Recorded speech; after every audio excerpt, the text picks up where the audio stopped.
सामाजिक धरातल पर भी शिक्षा के प्रसार के साथ साथ समाज की कुरीति भी समाप्त होती जा रही है और हम सब की जिम्मेदारी है कि हम सब मिल करके सामाजिक समानता के मूल्य को हमारे देश में, हमारे प्रदेश में, हमारे जिले में, हमारे क्षेत्र में लागू करें। हम सब की जिम्मेदारी। हमारे युवा वर्ग को विशेष रूप से मैं कहना चाहूंगा कि जब समाज इस तरह के समस्याओं से जूझता रहता है तो समाज के ग्राफ को ऊपर उठाने के लिए सबसे जरूरी चीज शिक्षा है। जैसा कि मैंने पहले कहा, जब हमारे सारथी समाज में शिक्षा का लव और गहराई तक जलेगा, आज आप देखेंगे कि आपके समाज के बीच से कितने बड़ी बड़ी प्रतिभाएं निकल करके सामने आई हैं और उन प्रतिभाओं को मैं पिछले वर्षों में भी आप लोगों के प्रतिभा सम्मान समारोह में आता रहा हूं। जब मैं राजनीति में नहीं था, प्रशासनिक अधिकारी के रूप में, आईएएस कलेक्टर के रूप में कार्य करता था, तब भी आपके किसी सामाजिक कार्यक्रमों में उपस्थित हुआ हूं।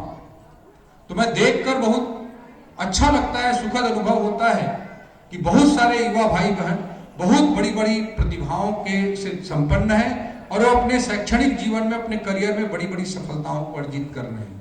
कोई एमबीबीएस में सेलेक्ट हो रहा है, कोई आईआईटी में जा रहा है, कोई प्रशासनिक सेवा में जा रहा है। यह चीजें प्रारंभ हो गई, अब उसको बहुत तेज गति से बढ़ाने की जरूरत है और इसकी जिम्मेदारी समाज के प्रमुख लोगों की और पेरेंट्स की ज्यादा है। आप सबकी जिम्मेदारी है, हम सबकी जिम्मेदारी है कि जो प्रतिभा है, जिस बच्चे में प्रतिभा है, उस प्रतिभा को उसके अधिकतम ऊंचाई तक हम पहुंचा सके, इसके लिए हम सबको मिलकर काम करना पड़ेगा। कई बार होता है कि संसाधनों की कमी रह जाती है। आजकल टेक्नोलॉजी का युग है और टेक्नोलॉजी ने बहुत सारे संसाधनों की जरूरत को कम कर दिया है। तो जो गैप था, दिल्ली बॉम्बे में जो बच्चे पढ़ते थे और गांव में जो बच्चे पढ़ते थे, उनके बीच जो गैप था उसको टेक्नोलॉजी ने काफी हद तक कम कर दिया है। अब ज्यादा जरूरी है कि एक्सपोजर हो, हम बच्चों को सही समय पर सही तरीके से गाइडेंस दें, उनको सही दिशा में हम ले जाने का काम करें, तब वो निश्चित रूप से सफल होंगे। Right planning at right age, this is most important thing. सही योजना सही उम्र में बच्चों के लिए बन जानी चाहिए, ये सबसे जरूरी चीज है। होता क्या है, हमारे पेरेंट्स को भी, माता पिता को भी और बच्चों को भी मैं कहना चाहता हूं कि हम लोग कैसे करते हैं, 9वीं पढ़ लिए, 10वीं पढ़ लिए, 10वीं पढ़ने के बाद क्या करते हैं, हम 10वीं पढ़ने के बाद जो सबसे ज्यादा नंबर पाए हैं वो मैथ्स ले लेते हैं, जो सेकेंड रेंज में है वो लोग बायोलॉजी ले लेते हैं, हमारी बहनें सब बायोलॉजी ले लेती हैं, जो बचे कुछ है जो जिसको बोलते हैं तुम परसेंट नहीं पाओगे तुम आर्ट्स ले लो, और वो 12वीं पास हो जाते हैं। 12वीं के बाद क्या करेंगे, तो कॉलेज पढ़ेंगे, तो 12वीं के बाद कॉलेज पढ़ लेते हैं, कॉलेज में बीए एमए सब कर लेते हैं, और पीजी करने के बाद, एमए करने के बाद सोचते हैं कि करना क्या है, तो पता ही नहीं करना क्या है।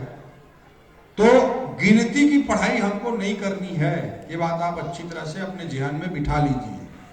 शिक्षा अपने आप, और बच्चा 8वीं पढ़ने के बाद अपने किराना दुकान चला के 20-25 हजार रुपए महीने कमाता है, वो ज्यादा अच्छा है। तो इसको हमको समझना है कि जीवन में हमको क्या बनना है, इसको क्लियर करके हमारी करियर प्लानिंग होनी चाहिए। अब मैं आईएएस का इंटरव्यू देने गया, कलेक्टर का इंटरव्यू देने गया, आप सब लोगों को पता ही है मैं बाइन गांव का रहने वाला हूँ। 7.5 साल का था जब मैं था, तब मेरे पिताजी का निधन हो गया और मैं 6वीं क्लास से 8वीं क्लास तक जमोरा स्कूल हाई स्कूल में पढ़ा। हम लोग जब 12वीं क्लास में पढ़ते थे तो हमारे स्कूल में केवल एक लेक्चरर थे इंग्लिश के, न मैथ्स के लेक्चरर, न फिजिक्स के लेक्चरर, न केमिस्ट्री के लेक्चरर, न बायोलॉजी के लेक्चरर, न हिंदी के लेक्चरर। हम लोग 12th क्लास में थे तो पूरे साल भर में गणित की 4 क्लास हुई थी, ठीक है। और ये सब परिस्थितियों से जूझते हुए मैं आगे बढ़ रहा था। 12वीं क्लास के बाद जब मैं फर्स्ट ईयर पढ़ने के लिए भिलाई गया तो मुझे लगा भाई कि उससे पहले जब मैं 10-11 साल का था तो माँ का पेंशन बनवाने के लिए हम लोग रायगढ़ आते थे, तो रायगढ़ आते थे पेंशन बनवाने के लिए, माँ का पेंशन बन ही नहीं रहा था। तो एक दिन कलेक्ट्रेट गए, कलेक्टर ने डीओ को, डिस्ट्रिक्ट एजुकेशन ऑफिसर को, जिला शिक्षा अधिकारी को जोर से डांटा, तो माँ का पेंशन का काम हो गया। तो मेरे को लगा भाई ये कलेक्टर तो बड़ा तोप चीज है, कलेक्टर बनना चाहिए, जब मैं 10-11 साल का था। और उस उम्मीद को, उस जुनून को मैं जीता रहा। और जो बच्चे, आप लोगों को मैंने बताया कि हमारे स्कूल में कुछ नहीं था, लेकिन मैं ये भी बताना चाहूंगा कि उस समय उतना जुनून था, उतना सीरियसनेस था। यहाँ पे राजू महंत बैठे हुए हैं, कक्षा 1 से 12 तक हम लोग साथ में पढ़ाई किए हैं। हम लोग कितना सीरियसली पढ़ते थे, इस बात को आप इससे समझ सकते हैं कि जब 12वीं क्लास में थे, स्कूल में टीचर नहीं था, ठीक है, लेकिन सेल्फ स्टडी करके इधर उधर गुरुजी को, दूसरे गांव के गुरुजी को पूछ पाछ के अगस्त महीना तक हम लोग अपना पूरा सिलेबस कंप्लीट कर लिए थे। अगस्त महीना, ठीक है, इतना सीरियसनेस था। जब 12वीं पढ़ के भिलाई गया मैं, तो बोला भाई आईएएस बनना है। 9वीं 10वीं में जब मैं था तो रोज वो मैगजीन खरीदने के लिए, competition success review, civil services chronicle, ये सब मैगजीन खरीदने के लिए पॉलिटेक्निक कॉलेज के सामने में ही रायगढ़ में एक ठेला लगता था मैगजीन वाला, उसके पास आता था, मैं मैगजीन खरीद के ले जाते थे। हम लोग पढ़ते थे, देखते थे कौन टॉपर है, क्या है, आईएएस कैसे बनते हैं, कलेक्टर कैसे बनते हैं। इतना सीरियसनेस था, इतनी गंभीरता थी। जब 12वीं पढ़ के भिलाई गए तो मैं आईएएस की ट्रेनिंग कैसे होती इसको देखने के लिए भिलाई से मैं दिल्ली गया। दिल्ली में वो आईएसबीटी है, इंटर स्टेट बस टर्मिनल, वहां से बस पकड़ के देहरादून गए, देहरादून से जीप पकड़ के मैं मसूरी पहुंचा। मसूरी में कहा गया Lal Bahadur Shastri national academy of administration लवासना, वहां पर पहुंचे, गार्ड ने घुसने नहीं दिया मेरे को बड़ा दुख हुआ। इतना मेहनत करके मैं मसूरी तक आया हूँ, वो कहाँ हिमालय की वादियों में, और गार्ड घुसने ही नहीं दे रहा था। मेरा मन तो बहुत दुखा, आंख में आंसू आ गया, लेकिन मैंने मन ही मन सोचा कि मैं वापस आऊंगा, आईएएस कलेक्टर बन के आऊंगा, और यही गार्ड एक दिन सैल्यूट करके मुझे दरवाजा खुद खोल के बुलाएगा। इस संकल्प के साथ मैं वापस दिल्ली गया और पूरी ईमानदारी से शिद्दत के साथ मेहनत करता रहा। मैं जब मैं आईएएस का इंटरव्यू देने पहुंचा Dholpur House Union Public Service Commission में, तो वहां पर चोकीला अय्यर मैडम मेरा इंटरव्यू ले रही थी, भारत की पहली महिला विदेश सचिव, first lady foreign secretary of India. Chokila Iyer मेरा इंटरव्यू कर रही थी। उन्होंने बोला कि मिस्टर चौधरी आप यू आर ओनली बीएससी। मैं केवल बीएससी करके पहुंचा था वहां पर। तो मुझे पूछी कि यू आर ओनली बीएससी, तो मैंने बोला यस मैडम, क्योंकि आपने आईएएस के एग्जाम देने के लिए, आईएएस के लिए आपने ग्रेजुएशन की सीमा तय की है, आपने बीएससी आपने निर्धारित किया है, इसलिए मैं बीएससी किया हूं। तो बोलती है कि अगर बीएससी नहीं रखे रहते, 12वीं रखे रहते तो आप बीएससी भी नहीं करते। तो बोला हाँ, मैं बीएससी भी नहीं करता, 12वीं पढ़ के ही आ जाता यहाँ। My aim is clear, my goal is clear, मुझे आईएएस बनना है, तो मैं एमएससी करने, एमफिल करने, पीएचडी करने क्यों जाऊंगा। और मैं आपको बता दूं, बड़ी स्माइल की, हंसी, बड़ा इंप्रेस हुई। और मैं आपको बता दूं कि आज तक मैं अपने जीवन में जो पढ़ाई, सर्टिफिकेट वाली पढ़ाई है, सर्टिफिकेट वाली पढ़ाई, वो अभी भी मेरा बीएससी ही है। मैंने और कोई पढ़ाई अपने जीवन में और नहीं किया। पढ़ाई मैं करता हूँ, रोज पढ़ता हूँ, लिटरेचर पढ़ता हूँ, वर्ल्ड ज्योग्राफी पढ़ता हूँ, वर्ल्ड हिस्ट्री पढ़ता हूँ, वर्ल्ड पॉलिटिक्स पढ़ता हूँ, इकोनॉमिक्स पढ़ता हूँ, स्टॉक मार्केट पढ़ता हूँ। अभी गांव में मेरे को खेती करने का मन में आया कि भाई हम जितने सारे लोगों को आईएएस बनाना चाहते हैं, डिप्टी कलेक्टर बनाना चाहते हैं, सब लोग कलेक्टर, डिप्टी कलेक्टर तो नहीं बन सकते। तो हमको तो खेती को भी सुधारना ही पड़ेगा। अगर वास्तविक अर्थों में भारत को आगे बढ़ाना चाहते हैं, छत्तीसगढ़ को आगे बढ़ाना चाहते हैं, तो खेती को भी हमको अच्छा स्थान देना पड़ेगा। सबको तो नौकरी नहीं मिल सकती, तो इसलिए मैंने सोचा कि भाई कुछ अच्छा खेती करके भी दिखाएं। ठीक है, 25-50 लाख, 1-8 करोड़ कमा भी लेंगे, वो मेरे लिए मायने नहीं रखता, लेकिन किसानों के जिंदगी में हम परिवर्तन ले आए, एक अच्छा उदाहरण उनके सामने प्रस्तुत करें, प्रगतिशील खेती का, प्रोग्रेसिव फार्मिंग का। इस सोच के साथ अभी हम लोगों ने खेती पर आरंभ किया। तो मैं पिछले 6 महीना 8 महीना में मैंने खेती का सारा कुछ पढ़ लिया। एमएससी एग्रीकल्चर वाले को ले आना, उससे ज्यादा सीख गया। तो जो जरूरी है हमारे लिए उसको हमको पढ़ना है। शिक्षा का जो उद्देश्य है हमारे जीवन में मजबूती लाना, हमारे जीवन को आगे बढ़ाना, हमारे जीवन को प्रगति के पथ पर ले जाना है। हमको गलती की पढ़ाई नहीं करनी है, इस बात को आप समझ लें और अपने करियर की प्लानिंग अभी से कर लें। आप क्या बनना चाहते हैं, आप आईएएस बनना चाहते हैं, उसके लिए क्या क्या करना है। आपको ग्रेजुएशन करना है, ग्रेजुएशन अच्छी जगह से करना है, आपको टारगेट करना है, दिल्ली यूनिवर्सिटी पहुंच जाए। दिल्ली यूनिवर्सिटी में पहुंचेंगे तो आपको आईएएस के लिए बहुत सारा फायदा हो जाता है। इस तरह से आप अपनी प्लानिंग करें। ठीक है, कई बार हमारा प्लान ए सक्सेस नहीं होता, तो हमारे पास प्लान बी भी होना चाहिए। Hope for the best and plan for the worst. सबसे अच्छे सिचुएशन के लिए हमको होप करना है, उम्मीद करना है, आशा करना है, लेकिन सबसे खराब स्थिति भी हमारे जीवन में आ जाए तो भी हमारे पास उसकी सुदृढ़ योजना होनी चाहिए। यही जीवन को आगे अच्छे तरीके से आगे बढ़ाने का मंत्र है। तो आपके पास प्लान बी होना चाहिए। प्लान सी होना चाहिए। आप ये सब प्लानिंग अच्छे से कर लेंगे तो कभी भी आपको असफलता नहीं मिलेगी, जीवन में कभी भी हताशा, निराशा, उदासी नहीं आएगी। इस भावना के साथ आप लोग सही समय में सही करियर प्लानिंग करके चलें और राइट टाइम पे करियर प्लानिंग हो जाए। आज की दुनिया बहुत कॉम्पिटिटिव है, किसी भी व्यक्ति को जीवन में कुछ बड़ी ऊंचाई अर्जित करनी है तो आपको बहुत बड़ी प्रतिस्पर्धाओं का सामना करना पड़ेगा। आप IIT करने जाएंगे, आप IAS करने जाएंगे, आप मेडिकल में एम्स में जाएंगे, आप नेशनल लॉ यूनिवर्सिटी में जाएंगे, क्लैट का एग्जाम देंगे, कोई भी चीज करेंगे तो आपको काफी कठिनाइयों का सामना करना पड़ेगा। भारत 140 करोड़ लोगों का देश है, उसके लिए आपके पास सही योजना होनी चाहिए, उसके लिए सही योजना के साथ आप आगे बढ़ेंगे तभी सफल होंगे और उसके लिए सही समय पे आपको योजना बनाना बेहद जरूरी है। इस बात को आप मन में गांठ बांधकर रख लीजिए। दूसरी चीज मैं बोलना चाहूंगा कि आप लोग ये मान लीजिए कि बिना मेहनत के कुछ भी नहीं मिलने वाला है। बहुत मेहनत आपको करना है कुछ बड़ा करने के लिए, कुछ अच्छा करने के लिए। न्यूटन ने कहा है success is nothing, it's 99% perspiration and only 1% aspiration. Newton का नाम तो आप जानते हैं ना, कितने लोग जानते हैं? हाथ खड़े करो। ठीक है, न्यूटन बोलता है कि सफलता 99% पसीना बहाना है और केवल 1% प्रेरणा का विषय है। तो जो मेहनत करेगा और पसीना बहाएगा वही व्यक्ति सफल होगा। दूसरी चीज मैं बोलना चाहूंगा, हर हमेशा जीवन में सकारात्मक रहना। ठीक है, किसी लक्ष्य के लिए हम जा रहे हैं, उस लक्ष्य तक हम मान लीजिए नहीं पहुंच पाते, हमको प्लान बी बनाना पड़ जाए, हो सकता है ऐसा हो जाए, तो भी हमको सकारात्मकता नहीं छोड़नी है, पॉजिटिव थिंकिंग हमको नहीं छोड़ना है। जीवन सबसे बड़ा है। हो सकता है कि कोई एक लक्ष्य में आप असफल हो जाएं तो वो एप्पल कंपनी जो बनाई उस कंपनी का मार्केट वैल्यू भारत के जीडीपी से बड़ा है। भारत देश के जीडीपी से बड़ा है। जो स्टीव जॉब्स ने जो कंपनी बनाई, वो व्यक्ति कॉलेज छोड़कर भाग गया था, कॉलेज का शिक्षा पूरा नहीं किया था स्टीव जॉब्स। ठीक है, कॉलेज का एजुकेशन पूरा नहीं किया था, कॉलेज छोड़कर चला गया था।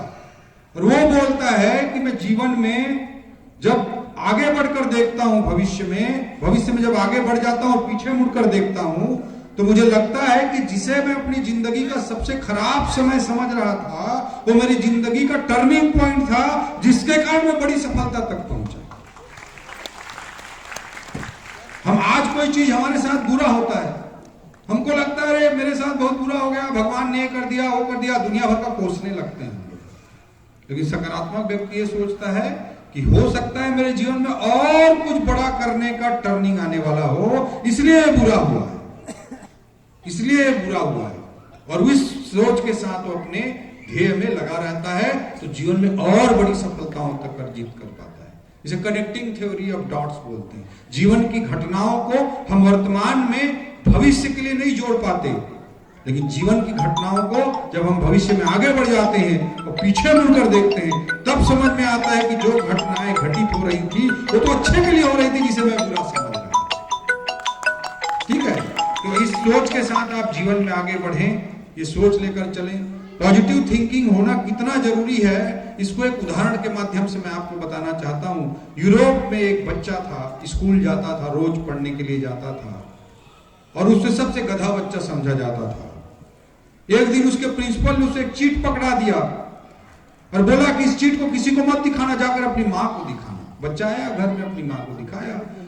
माँ ने चीट को खोला, उसमें लिखा हुआ था कि आपका बच्चा इतना गधा है कि हमारे पूरे स्कूल पे, पूरे क्लास पे इसका नेगेटिव इंपैक्ट पड़ रहा है, इसलिए कल से आप अपने बच्चे को स्कूल मत भेजिएगा।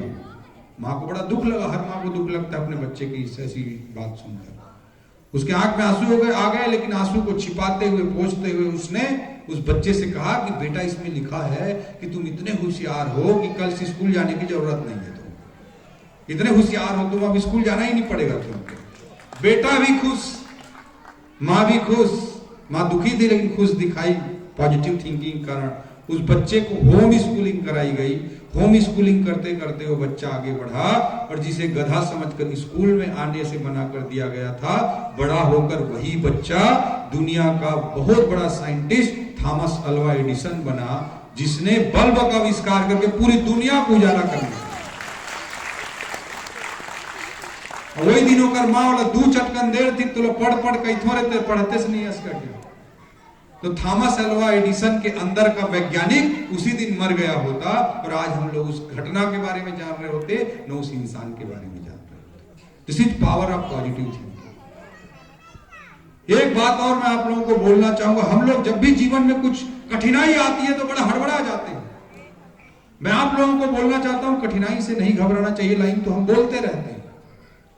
कठिनाई को हमेशा हमें स्वागत करना चाहिए हमारे जीवन में। इस जीवन दर्शन के साथ आप जीवन को जीने का प्रयास करिए।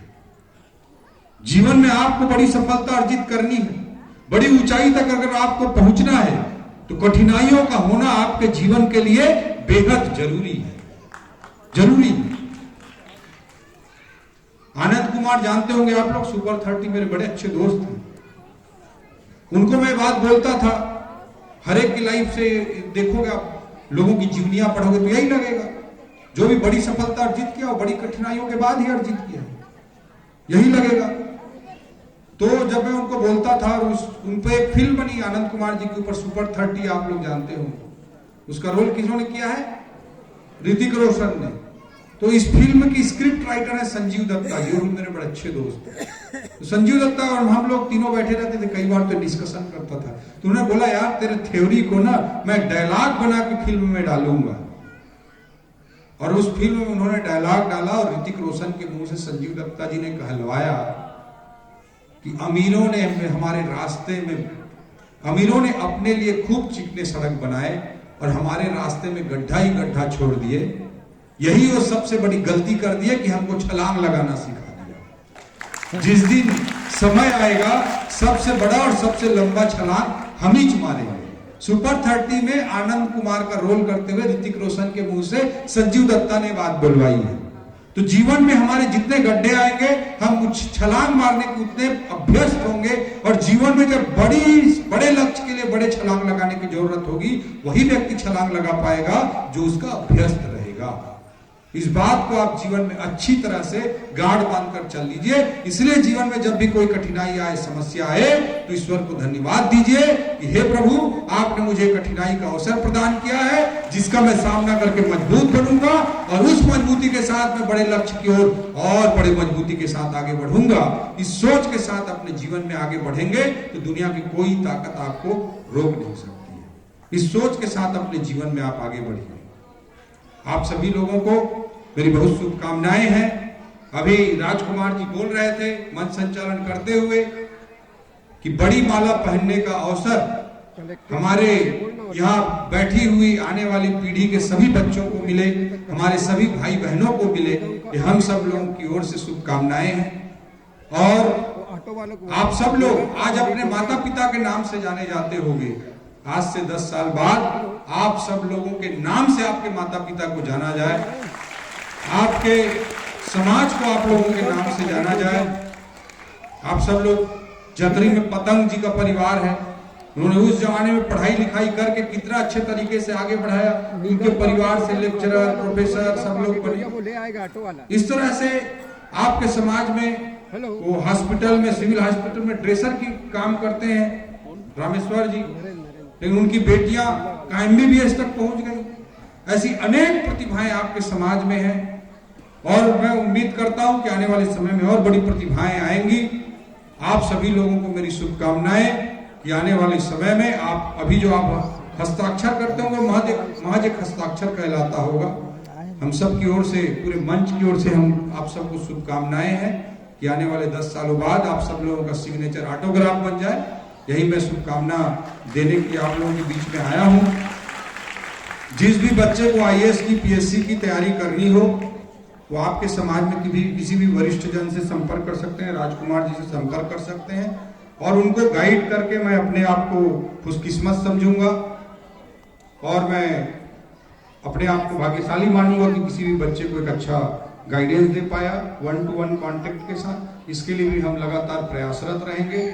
आप लोगों के बीच में अगर कोई मन में आपकी कोई जिज्ञासा होगी तो 5 सवाल ले पाऊंगा मैं, फिर निकलना पड़ेगा, काफी देर बज चुका है, और कम से कम 6 घंटा लगेगा राजनांदगांव पहुंचने। फिर 5 सवाल लेंगे, फिर बाकी आप हमारे माननीय अतिथियों का उद्बोधन उसके पश्चात करेंगे। 5 सवाल आप पूछिए। सेंट्रल के भी एक दो एग्जाम को पकड़ना जो आपको थोड़ा सूट करता है।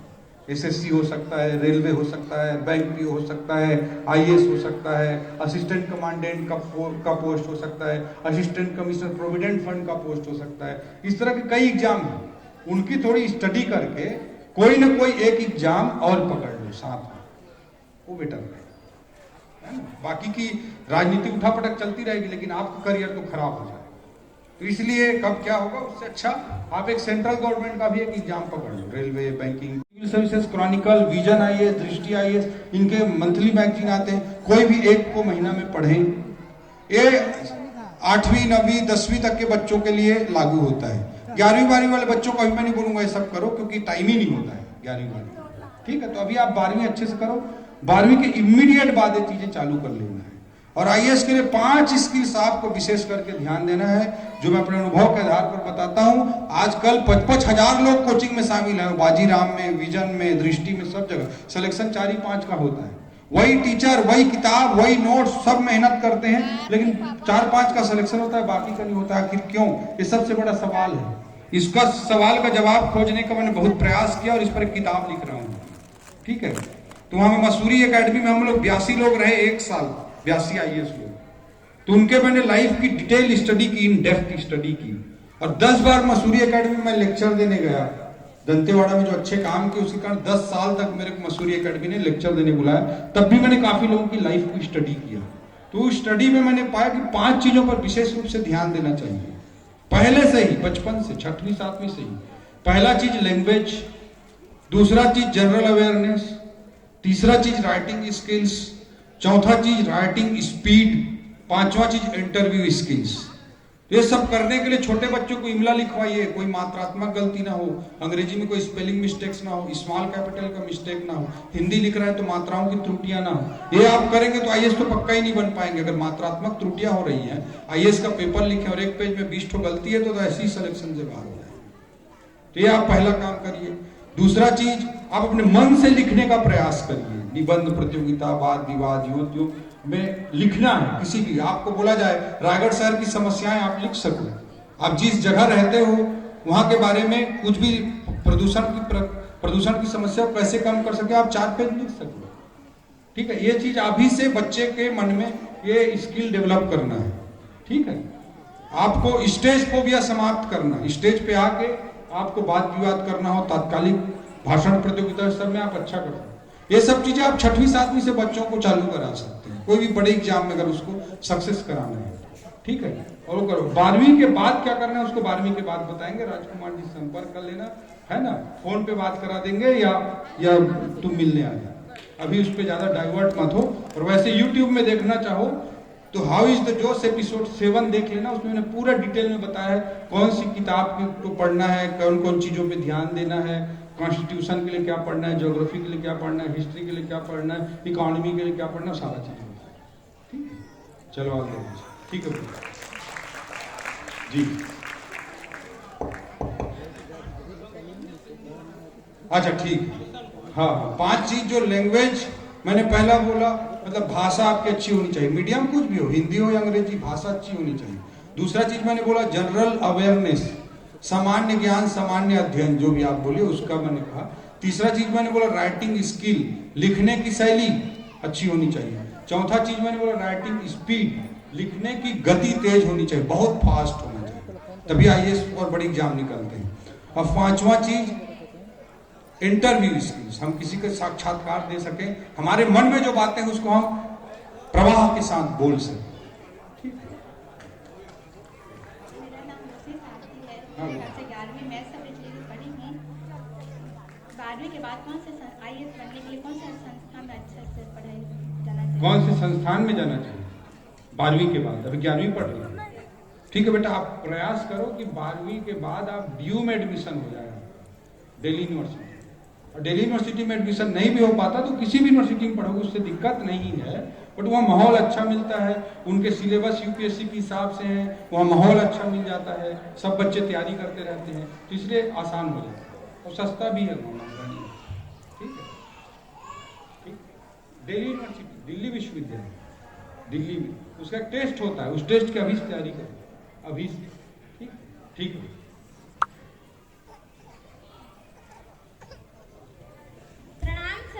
हाँ बेटा मेरा प्रणाम। नाम मुस्कान साहू है।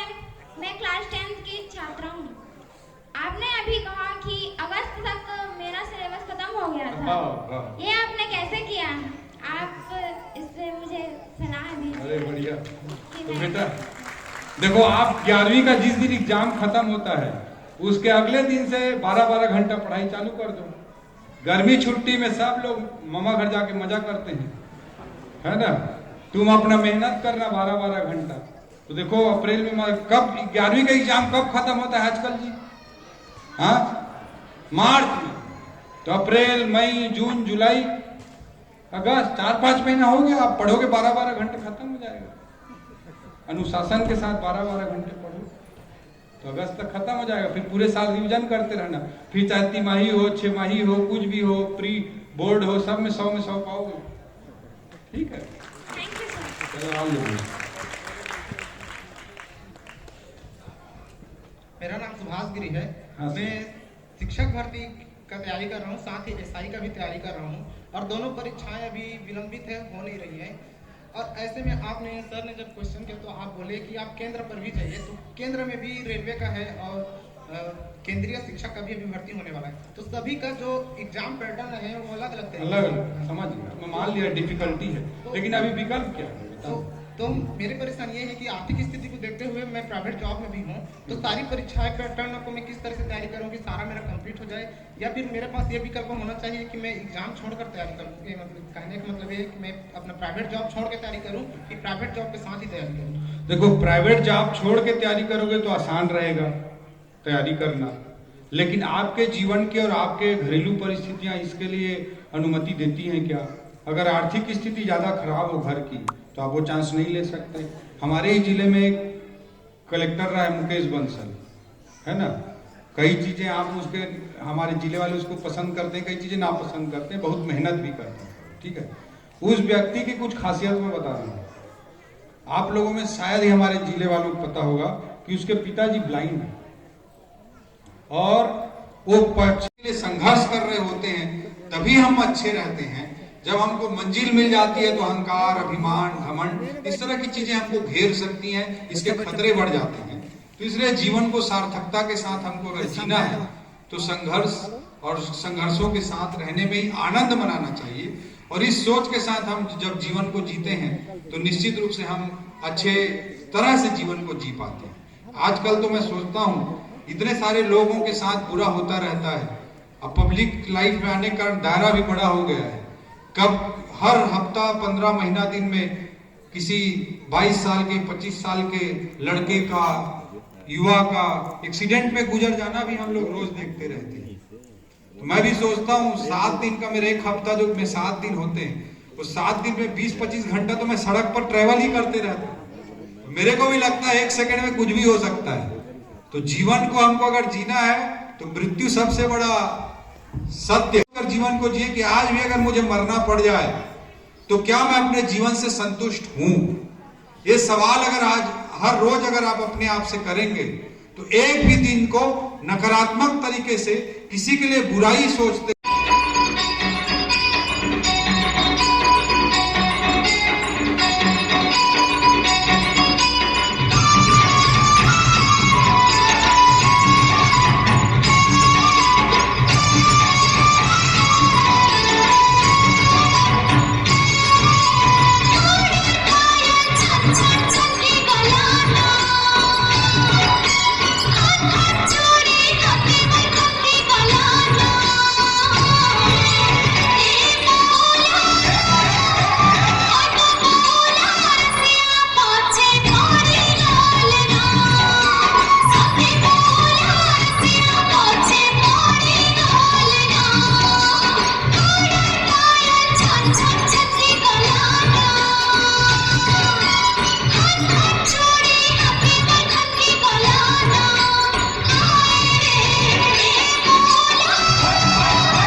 तपस्या कीजिए, दिन रात एक मेहनत कीजिए और अपने लक्ष्य को अपना निगाह पर रखिए। मैं इतना कहकर अपने वाणी को विराम करता हूँ। धन्यवाद।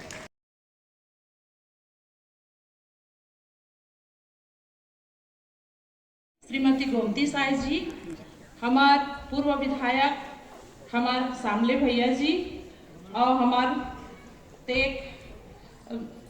खान भैया जी और हमार संतोष सारथी जी, समस्त मंचासीगढ़ और समस्त हमार सारथी परिवार इनमें जतके भी उपस्थित है सबो झल्ला मोर जुहार है पालगी और मोर ले छोटे छोटे मन ला ढेर सारा प्यार है, आशीर्वाद है।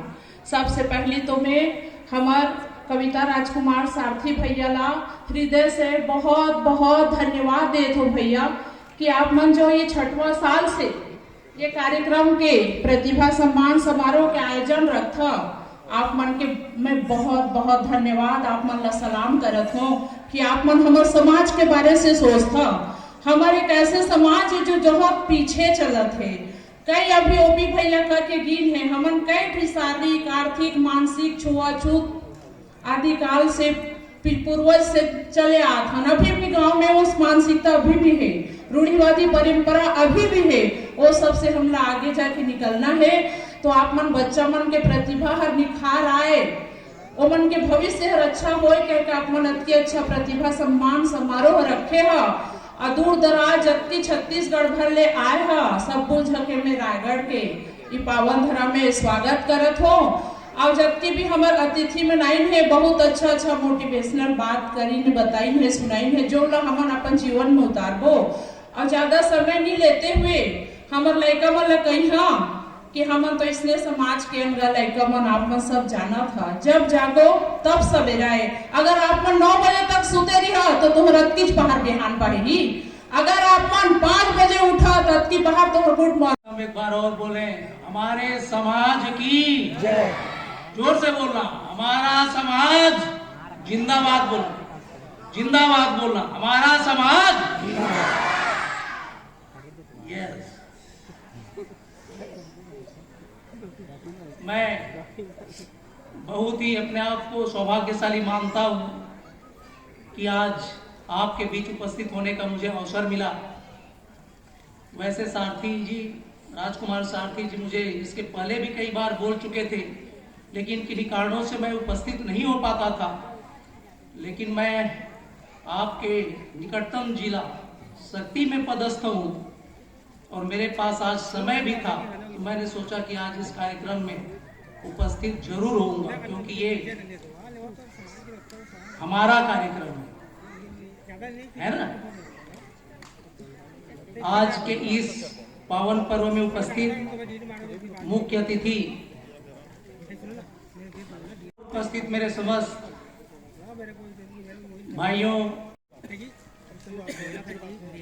आइए इस अवसर को हम ऐतिहासिक बनाते हैं। और मैं आग्रह करता हूं कि आप अपने अपने जगहों पे खड़े हो जाएं और जिन शब्दों का मैं प्रयोग करूं मेरे साथ दोहराएंगे। आइए खड़े हो जाइए अपने जगहों पे। जोर से बोलना, गूंज उठना चाहिए सभागार। सारथी समाज, यस। तो मैंने हमारे इस समाज के लिए, हमारे इस समाज को दिशा देने के लिए कुछ बातें जो मैं लिखा हूं, मैं चाहता हूं उसको शपथ के तौर पे हम बोले। मैं बोलता जाऊंगा, आप दोहराएंगे, ठीक है? मैं बोलता हूं, हम सब पवित्र भाव से, देखिए जिस जोश उत्साह के साथ मैं बोलूंगा उससे दुगुनी जोश, दुगुनी उत्साह, दुगुनी ऊर्जा के साथ बोलना है कि नहीं बोलना है? यस, आइए मेरे यंग जनरेशन के लोग, हम सब पवित्र भाव से यह शपथ लेते हैं कि हम समाज के लोग, हमारे समाज को एक सशक्त, सुदृढ़, संपन्न, सुशिक्षित एवं सुसंस्कारी बनाने के लिए तथा उसके प्रत्येक नागरिकों को सामाजिक, आर्थिक, राजनीतिक एवं प्रत्येक क्षेत्र में सर्वांगीण विकास प्राप्त कराकर सफलता के उच्चतम शिखर पर पहुंचाने के लिए तथा इन सब में भारत को एक विकसित राष्ट्र बनाने के लिए आज तारीख 8 जुलाई 2023 को, 8 फरवरी 2023 को इस सभागार में दृढ़ संकल्प एवं प्रतिज्ञाबद्ध होकर तन मन धन से अपने आप को आबद्ध करते हैं। पुनः बोलिए, हमारे समाज की जय। हमारा समाज, बैठिए। सरकार के तीनों अंग मौजूद हैं, विधायिका, कार्यपालिका और न्यायपालिका। हमको गर्वान्वित होना चाहिए और हमारे समाज के समस्त बच्चों को प्रेरित होना चाहिए, प्रेरणा लेना चाहिए कि हम भी ऐसा कुछ कर गुजरे जिसमें हम सब समाज के तीनों अंगों का प्रतिनिधित्व करेंगे। ये भावना विकसित करना है कि नहीं करना है? चाहे वह विधायिका हो, चाहे वह कार्यपालिका हो, चाहे वह न्यायपालिका हो। चूंकि मैं न्यायपालिका का अंग हूं, मैं बताना चाहता हूं कि न्यायपालिका की शक्ति क्या होती है। मैं किस पद में पदस्थ हूं बच्चों? अरे तो न्यायपालिका में किस पद में पदस्थ हूं? जिला एवं सत्र न्यायाधीश। सत्र न्यायाधीश की शक्ति क्या होती है जानते हो? मेरी कितनी शक्ति होगी मालूम है आपको? बताओ क्या शक्ति होगी? मुझे वो शक्ति दिया है इस शिक्षा ने, इस संविधान ने, इस कानून ने, जिसे न तो विधायिका को प्राप्त है, न कार्यपालिका को प्राप्त है, केवल और केवल न्यायपालिका में इस सेशन जज को प्राप्त है। और वह शक्ति है मृत्यु दंड देने का। क्या शक्ति है? भारत में ऐसा कोई पद नहीं है जो किसी व्यक्ति का जीवन लीला समाप्त करे। तो आज आपके सामने साक्षात कौन आया है? हाँ बेटा, मैं मेरे जिले शक्ति में जहां जहां जाता हूं, मेरे प्यारे बच्चों को प्रेरित करता हूं कि बेटा, हम छत्तीसगढ़िया होने के नाते हम ऐसा काम करें, ऐसा पढ़े लिखें कि कोई भी क्षेत्र ऐसा ना हो जहां हमारा कदम न पहुंचे। और मेरे समाज के प्यारे बच्चों,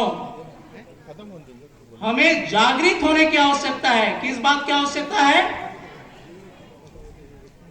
हमारे साथ वार्तालाप करें। हमको जागृत होने की आवश्यकता है। आज संविधान ने हमको इतने अधिकार दिए हैं, हम जहां भी चाहे जा सकते हैं, जो पाना चाहे पा सकते हैं, लेकिन आवश्यकता केवल एक बात की है कि दृढ़ संकल्प होकर अपने लक्ष्य को हमको ध्यान रखना है कि नहीं? न केवल मैं अपने छात्र छात्राओं को बोल रहा हूं, यहाँ पर उपस्थित उनके परिजनों को भी मैं आग्रह करना चाहता हूं, आह्वान करना चाहता हूं कि मेरी बात को कृपया ध्यान से सुने, क्योंकि आप ही वो पेरेंट्स हैं, माता पिता हैं। अगर आप अच्छा संस्कार देंगे तो हमारे बच्चे वाकई बहुत ऊंचे ऊंचे जगहों पे विराजमान होंगे कि नहीं होंगे? मेरी माता 4वीं पास, मेरी माता, मेरे पिताजी शिक्षक थे, लेकिन मेरे पिताजी सुबह से शाम तक स्कूल चले जाते थे। मेरी माँ को बोल के रखते थे, एक किताब देते थे वो, कि इन पुस्तकों को मेरे बच्चों को तुमको पढ़ाकर रखना है। तो इस मुकाम पर पहुंचने का पूरा और पूरा श्रेय केवल मेरी माता को जाता है, समझ रहे हो? और उस पिता को जाता है जिसने हमें इतना अच्छा संस्कार दिया। केवल और केवल पूरा ध्यान उन्होंने शिक्षा पर केंद्रित रखा और उनका यही कहना था कि बेटा शिक्षा को व्यवसाय की तरह देखो, हमारा केवल एक ही धंधा है, पढ़ाई और लिखाई। क्या है? तो ये धंधा आप लोगों को करना है कि नहीं, पढ़ाई लिखाई का? क्यों भाइयों? अरे करना है कि नहीं? तो ऐसा बोलो कि सभा गूंज उठे। पढ़ना है कि नहीं पढ़ना है? लिखना है कि नहीं लिखना है? आगे बढ़ना है कि नहीं बढ़ना है? यस। तो मेरे ये जो युवा साथी है, चाहे वह शिक्षा प्राप्त कर रहे हो, चाहे वह किसी भी स्थिति में हो, चाहे वह किसी भी क्षेत्र में आगे बढ़ रहे हो, उनसे मैं आग्रह करता हूं कि उनकी जागृति के लिए मैंने एक कविता लिखी है। आप लोग बोले तो मैं सुनाऊं? मैंने लिखा है, रुको मत आगे बढ़ो। बोलो, रुको मत आगे बढ़ो, मंजिल तुम्हें पुकार रही है, कर सतत संघर्ष अति सफलता आलिंगन चाह रही है। क्या चाह रही है? अभी वो मैडम बोल रही थी ना कि बेटा हो YouTube, WhatsApp यूज करते हो, गुलाब फूल का गुड मॉर्निंग भेजते हो, है कि नहीं? फिर वो गुलाब फूल से फिर वो दिल वाला इमोजी में बदल जाता है वो। हाँ बोल रहा है। तो बेटा हो, हम देखते हैं डॉक्टरनी का पति डॉक्टर, कलेक्ट्रीन के पति जज मैडम के पति बोले, है ना? होता है कि नहीं होता है? ये इसलिए संभव होता है प्यारे बच्चों, हम ये जो गुलाब फूल है ना और ये दिल वाला इमोजी है ना, उस दिन उपयोग करना जिस दिन तुम अपने पैरों में खड़े हो जाओगे। समझ रहे हो? इस व्हाट्सएप को और इस गुलाब फूल को उस दिन इस्तेमाल करना प्यारे बच्चों जिस दिन तुम डॉक्टर की ट्रेनिंग के लिए मेडिकल इंस्टीट्यूट में रहोगे, जिस दिन तुम इंजीनियरिंग की ट्रेनिंग के लिए उस इंस्टीट्यूट में रहोगे, उस दिन इस इमोजी का प्रयोग करना। इस इमोजी का प्रयोग उस दिन करना जिस दिन तुम IAS बन जाओगे, IPS बन जाओगे, जिस दिन तुम जुडिशियल ऑफिसर बन जाओगे। समझ रहे हो? और जब तुम उस इमोजी, उस गुलाब फूल का प्रयोग करोगे, निसंदेह उस दिन तुम्हारा गुलाब फूल व्यर्थ होगा क्या? तो मैंने आगे लिखा है मेरे बच्चों के लिए, पुत्र पुत्री हो तुम वीरों के। कैसे हो? पुत्र पुत्री हो तुम वीरों के, कायरता तेरी पहचान नहीं, आत्मबल से भरे हुए हो, भय का कोई नाम नहीं।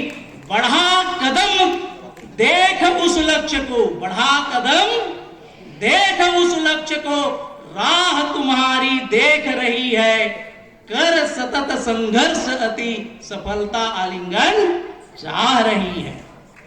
विघ्न बाधाएं आएंगे कई, प्यारे दोस्तों, विघ्न बाधाएं आएंगे कई, पर पथ पर अडिग रहना है तुमको, हर हुंकार शंखनाद कर विजयी ध्वज लहराना है तुमको।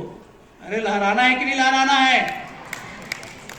लक्ष्य हासिल होकर ही रहेगी, लक्ष्य हासिल होकर ही रहेगी, ये तेरी वीरता बता रही है। कर सतत संघर्ष अति सफलता आलिंगन अर्जन करे। थोड़ा सा समय लूंगा साथी जी, है ना, अर्जन करें, और उसी का परिणाम है कि आज मैं आपके समक्ष इस स्तर पर उपस्थित हो पाया हूं, है कि नहीं?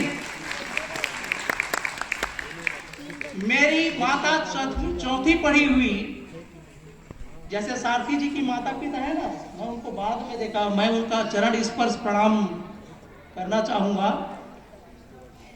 हमारे माता पिता ऐसे ही हुआ करते थे, बहुत ही कम पढ़े लिखे, ये मान के चलो कि निरक्षर लोग, और उनका सुपुत्र आज इतना बड़ा प्रतिभावान समारोह का सम्मान का आयोजन कर रहा है। ये धन्यवाद के पात्र है कि नहीं है? इनके लिए जोरदार ताली बजाओ।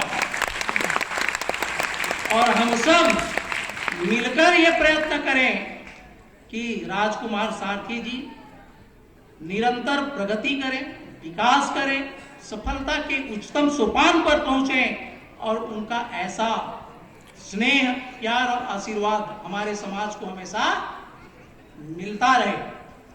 ताली क्यों नहीं बजाते हो? अरे मैं बोला कि मैं बिना खाए पिए ऐसा बोल रहा हूं, तो ताली बजाने में भी कंजूसाई करते हो। मेरे प्यारे विद्यार्थियों, हम लंबा हो गए थे, नहीं हो लंबा, है ना? हम उस समाज के लोग हैं, प्यारे मेरी माताओं, बहनों, भाइयों, बहनों, बेटा हो सुनो, हम उस समाज के लोग हैं जिनको बचपन से हमारा बेटा देखता है कि मेरा माता पिता क्या करते हैं, मजदूरी क्या करते हैं, कमियां क्या काम करते हैं, और माता पिता आके भी बोलते हैं कि फला गोटिया घर में आज अच्छा बासी दिए थे, बढ़िया साग गौटी नर दे रही। बेटा भी सुनता है और बेटा भी उसको फॉलो करता है और सोचता है कि मैं भी आगे बढ़ के बढ़िया कमियां वो फला गोटिया के घर में अच्छा बूता काम करिया, तो महूला अच्छा बासी हो पसिया। लेकिन आज मैं ठान के आया हूं कि मेरे बच्चों को कमियां बनाना है क्या?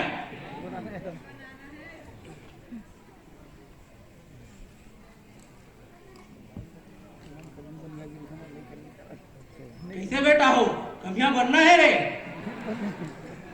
माटी बोना है, राजा बनना है। क्या बनना है? इस भाव को जगाने आया था आज मैं, समझ रहे हो? मैं तो बोलता हूं हमको ऐसे सशक्त समाज का निर्माण करना है जहां हम ताली न बजाएं, ताली बजवाना है। अरे अभी बजाओ ताली, ताली बजाना नहीं ताली बजवाना है, नारा लगाना नहीं नारा लगवाना है। राजा बनना है कि नहीं, कि कमियाज बन के पसिया पीना है? नहीं पीना है। तो मैंने ये उदाहरण इसलिए दिया बेटा, हमारे पूर्वज कमियां हुआ करते थे, हमारे पूर्वज मजदूर हुआ करते थे, हम उनको देखते थे और हमारे मन में भी वही भावना जागृत होती थी कि मैं भी बड़ा होकर के अच्छा बूता करूंगा, फला गोटिया के घर में अच्छा बूता काम करूंगा। हमको कोई उत्साह भरने वाला नहीं होता था, हमारे परिवार में ऐसा कोई सदस्य नहीं होता था जिसको देख करके हम में भी वो भावना जागृत हो कि हम भी राजा बने, हम भी अधिकारी बने, हम भी बड़े अफसर बने। लेकिन मैं तुम्हारे परिवार का ये बच्चा इस स्तर पर पहुंचा हूं, तो मेरा दायित्व बनता है कि मेरे आने वाले बच्चों को मैं मुझसे भी श्रेष्ठ बनाऊंगा कि नहीं बनाऊंगा? आप मुझे आज वचन देंगे कि नहीं कि मेरे जैसा यशवंत हजारों हमारे समाज में पैदा होंगे कि नहीं होंगे? अरे जोर से बोला, होंगे। होंगे कि नहीं होंगे? ऐसा मृत्यु दंड देने का अधिकार मेरे समाज के हर माता पिता के बच्चों में होनी चाहिए कि नहीं होनी चाहिए? होनी चाहिए। यह भाव पैदा करने आया था मैं आज आपके समक्ष। दोस्तों, एक उदाहरण देना चाहूंगा कि हम अच्छी उदाहरण, एक अच्छा कथा है, सुने जरा ध्यान से। एक बार एक राहगीर ऐसे चलते रहता था, बीच में सर्कस हो रहा था। सर्कस का आराम का समय था। वहां पर शेर, भालू, चीता, हाथी रखे हुए थे। ए, ध्यान से सुनो जी। क्यों? ध्यान से सुनो बेटा। बने हुए थे। एक राहगीर हमारे जैसा गुजर रहा था, थोड़ा सा हमारे ही जैसा, हमारे समाज के जैसा व्यक्ति, वो उसको देख करके रुक गया। वो देखा कि चलो शेर तो पिंजरे में है, भालू पिंजरे में है, ये बात समझ में आती है, लेकिन बड़े बड़े हाथी ये छोटे से रस्सी में बंधा हुआ है। बड़ा सा हाथी छोटे से रस्सी में, और छोटे से खूंटी, ऐसे खूंटी, फिर भी वो हाथी उस रस्सी को तोड़ करके बाहर नहीं जा पा रहा था। उस राहगीर ने सोचा कि इतना बलिष्ठ हाथी इस रस्सी को तोड़ क्यों नहीं पा रहा है। सर्कस वाले के पास जाके पूछा कि हम समाज के लोग, बोला था ना मैंने, किसी सारथी समाज, घासी समाज, घसिया समाज नहीं बोला था। इसके पीछे मेरा मकसद ये था भाइयों, ये घासी घसिया शब्द या सारथी शब्द किसने दिया है? हमने लिया है क्या? हमने उत्पत्ति किया है क्या? हम तो निरक्षर मजदूर कमिया लोग थे कि नहीं? किसी ने हमको थोपा गया। शब्दों का हमको कोई आवश्यकता नहीं है। तो अंत में मैं आप सबसे यही आग्रह करूंगा कि हमारा समाज विकसित बने, अति उत्तम हो, उन्नत हो। और सबसे मजे की बात, चाहे आप किसी भी भगवान को माने, सब ने एक ही बात बोला है कि आप जो भी चाहेंगे वो पूरा होगा। आप जो चाहेंगे, दिल से चाहेंगे, वो पूरा होगा। क्योंकि ये धरती ही केवल एक ऐसा जगह है, ये धरती ही केवल एक ऐसा जगह है जहां आप जो चाहें वो पूरा होता है। जहां आप जो चाहें वो पूरा होता है। किसी ने साइकिल बनाना चाहा और बन गया ना, किसी ने मोटरसाइकिल बनाना चाहा, बन गया ना, किसी ने लाइट बनाना चाहा, बन गया ना, किसी ने ट्रेन बनाना चाहा, बन गया ना, किसी ने घर बनाना चाहा, बन गया ना, किसी ने इंजीनियर बनना चाहा, बन गया ना। माने कि ऐसा कोई चीज नहीं जिसे आदमी चाह ले तो पूरा नहीं। जरूरत है देखना यादों, जब कोई चीज आप चाह ले, याद रखिएगा बात, जब कोई चीज चाह ले और वो जब तक ना पाए, आपको नींद न आए, आप बेचैन हो जाए, आप सो ना पाए, तो आप चाह लेना, जान जाना कि आप अपने सही दिशा पे चलो। जब आप लोग बात कहना चालू कर दें कि ये पागल है, तो आप जान जाना कि आप सही दिशा पे। जब आपके बारे में कई जगह टीका टिप्पणी चालू हो जाए, तो जान जाना कि आप सही दिशा पे चल रहे हैं, आप सही दिशा पे चल रहे हैं, आप सही दिशा पे चल रहे हैं। चोर और उचक्के बदमाश की कमी नहीं है। मुझे एक बार इस रायगढ़ की धरती पर जब मैं आया 93 में, जब मैं रिक्शा चला रहा था, तो एक प्रिंसिपल मैडम मुझे नटवर स्कूल की मिली। मैं चाह रहा था कि आज इस कार्यक्रम पे पहुंचे, और राष्ट्रपति डॉक्टर शंकर दयाल शर्मा के जो निजी सचिव विजय अग्रवाल जी, जिनके कई बुक आप पढ़े हैं, यूपीएससी की तैयारी में विजय अग्रवाल जी का बुक पढ़ते हैं, वो शख्स के साथ मुझे 4 दिन रहने का मौका मिला था। वो मुझे बोली थी एक बात, जब मैं उनको मेरे हॉस्टल से नटवर स्कूल रिक्शा में बैठा के ले जा रहा था, कि बेटा बोली 125 करोड़, उस समय की बात बता रहा हूँ, 125 करोड़ की आबादी में अभी भी अच्छे लोगों की कमी है, अच्छे लोगों की कमी है। तो एक बार मौका मिलती है, अच्छे इंसान बनिए, बेहतर इंसान बनिए, अच्छा एक कुछ करके जाइए। मैं कोई बहुत बड़ा संपन्न परिवार का व्यक्ति नहीं हूँ, लेकिन इस रायगढ़ की धरती में किसी दुकान को जाए, किसी होटल को जाए, किसी लॉज को जाए, तो ईश्वर ने और मेरे माँ बाप के किनारे में जो बैठे हैं, इसका आशीर्वाद और आप सबों की दुआएं, ये जो किनारे पे बैठी हुई मेरी माँ, जिनका 9-9 साल हो गया किडनी फेलवर, दोनों किडनी फेल है, और मैं कोई काबिल इंसान नहीं हूँ, लेकिन दोनों किडनी फेल होने के बाद मेरे मन में एक जज्बा पैदा रहती है कि किसी चेहरे में, किसी की बच्ची में मैं सुकून की, मेरे वजह से खुशी की झलक दे सकूं। मेरे को ऐसा क्या था यार कि मैं उस बच्ची को पीछे, उस बच्ची को कई बार मैं उसके घर तक मैं मैसेज करवाया, जो हमारे समाज का नाम रोशन की माधुरी कुमारी, माधुरी सारथी ने उसके घर तक भेजा, लोगों को घर तक भेजा, उनका सब चीज करवा के उनको यहाँ तक लाने में, और उसको एक बड़ा सा माला जिसको 10 लोग पकड़ के उस माला में सम्मान करने की, ऐसा क्या चीज पैदा हुआ? केवल और केवल एक ही बात है मेरे दोस्तों, मैं खुद ही साइट करके पर्चा देके खुद इसको लॉन्च कर रहा हूँ, ये शोभा नहीं देती, लेकिन उनके साइट कराने का मेरा कोई मकसद नहीं था। हम ऐसे ही 2 घंटा लाइट की वजह से फेल थे, हमारा पूरा कार्यक्रम बाधित हुआ। हमारे पार्लियामेंट के मेंबर मैडम आदरणीय गोमती साय जी यहाँ विराजमान है, आदरणीय हमारे 10-10 साल विधायक रहने वाले आदरणीय चंद सिंह सामले जी हैं, इन लोगों का भी आशीर्वाद लेना है। हमारे बीच हमारे अनुसूचित जाति आयोग के सदस्य भैया संतोष सारथी जी हम सबको आशीर्वाद देने के लिए हैं। मैं इन सब के आशीर्वाद सुनना जरूरी है और कार्यक्रम को भी निपटाना है, आपकी ग्रेन भी इंतजार कर रही है, इसलिए मैं बहुत कम समय में 5-5 मिनट के समय आदरणीय लोगों से निवेदन करना चाहूँगा कि 5 मिनट में अपनी बात को रखकर कृपया, सारे लोगों के पेट में चूहा भी कसरत कर रही है, बाबूजी कह रहे हैं मैडम जी को आमंत्रित करें, लेकिन प्रोटोकॉल में मेरे आदरणीय संतोष सारथी भैया है, मैं जोरदार तालियों के साथ आदरणीय सारथी भैया को आमंत्रित करना चाहूँगा।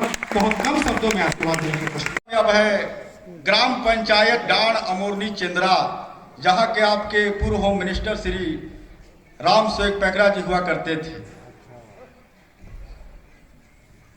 मैं गरीब परिवार में पढ़ा लिखा, लेकिन लोग बताते थे कि रायगढ़ में लखनपुर साइड, आपके जांजगीर चांपा साइड, हमारे जो वर्ग हैं, जो एससी वर्ग हैं, और खास करके हमारे सारथी समाज के लोग बहुत पढ़े लिखे लोग हैं, तो हम लोग भी सोचते थे कि कभी जीवन में अगर मौका मिले तो हम लोग भी जाएं।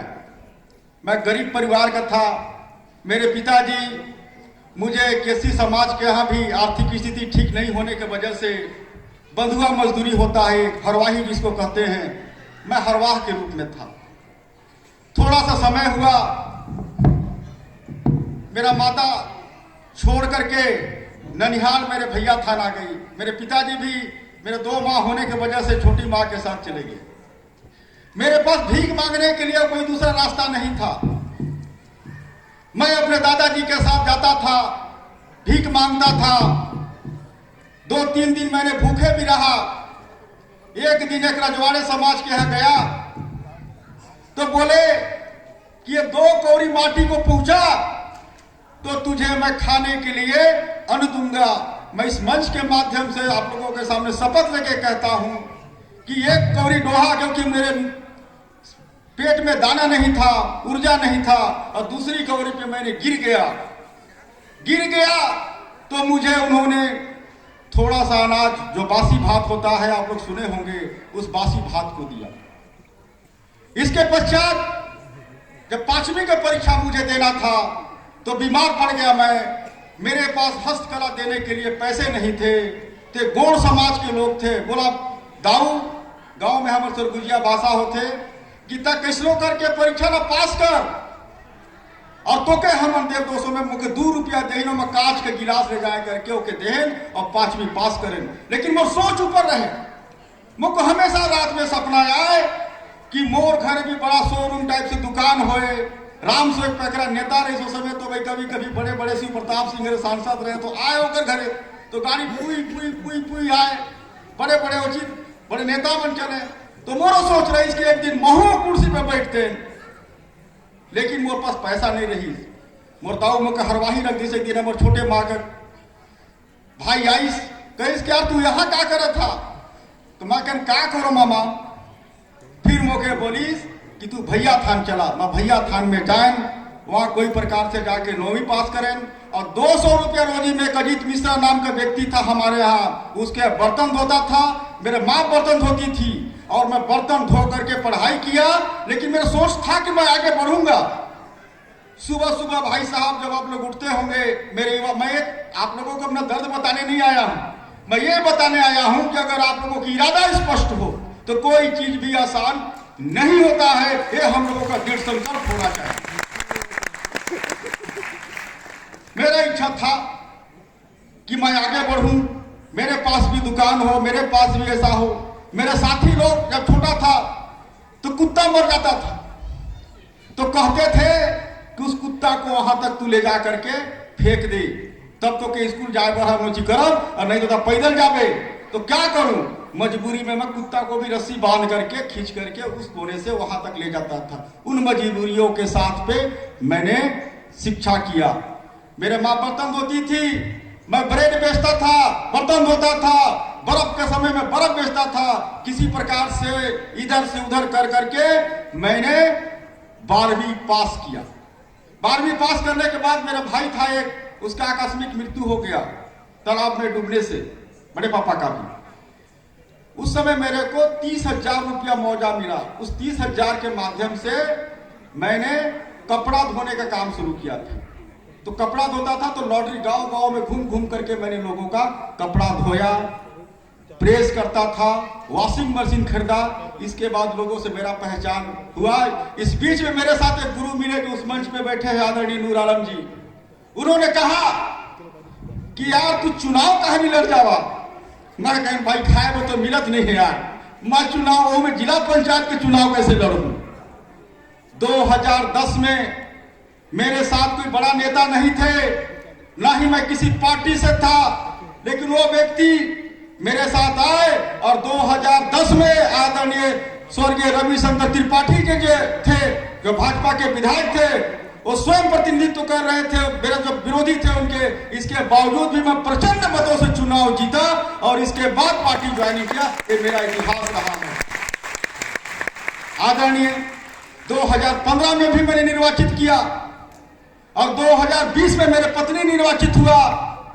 पता नहीं आप लोगों का आशीर्वाद क्या ही है, आप लोगों का संघर्ष की है। आप लोगों ने जिस प्रकार से क्रांतिकारी ढंग से अपने समाज को स्थापित किया कि आज मुझे छत्तीसगढ़ में 2-2 पद मिले हैं। मैं अनुसूचित जाति आयोग में भी सदस्य हूं और अनुसूचित जाति विकास प्राधिकरण में भी सदस्य हूं। तो ये मेरा इतिहास रहा है। कहने को तो बहुत सारे समय हैं और ज्यादा बोले से और भी लगते। आदरणीय राज साहब को और उनके माता पिता को जितना बड़ा आयोजन किया, मैं चाहता हूं कि मुझे आप लोग अपना बात रखने का अवसर दिया, इसके लिए बहुत बहुत धन्यवाद। जय हिंद।